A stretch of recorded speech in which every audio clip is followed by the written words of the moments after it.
Hey everyone, it's Marco Brown. I wanted to talk to you a little bit about airline miles today and how we divide airline miles in divorce and how we value them out. Because I have divided a lot of things in divorce over the years, some crazy stuff, pets, paintings, toys, kids' toys, everything in the house, appliances. I've divided cows before, livestock, anything you can think of, we've pretty much divided it. Stock options, all of it.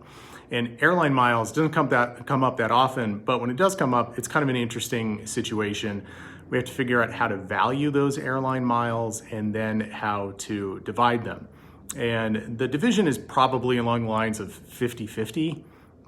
That's the division of most things in divorce. So it's really how do you value the airline miles?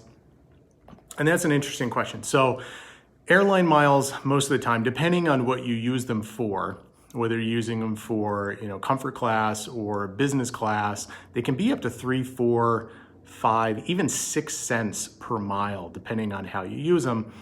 So the more business class and first class the higher up you go, essentially, the more they count. So if you're in business class, they're going to be worth probably 4 to 5 to 6 cents.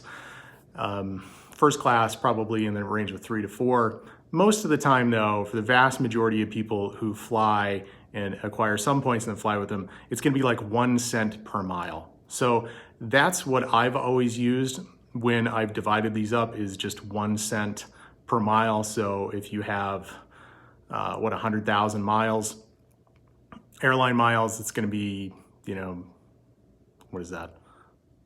Boy, it's terrible. If it's 1 million, it's going to be 10,000, right? So whatever that comes up to. I'm sorry, I'm a lawyer, I'm bad at math. So anyway, it's going to be 1 cent per mile is really how we look at it. And then we just go through and we do the simple math.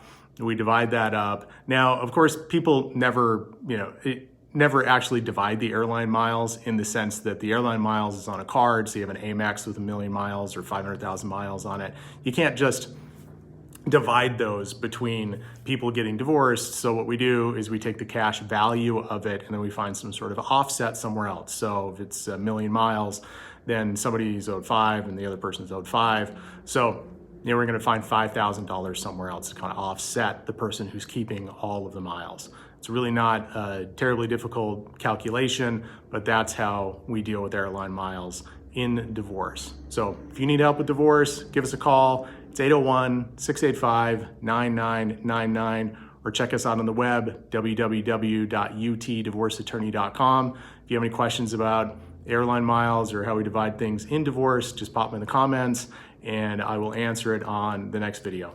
Thanks, everybody.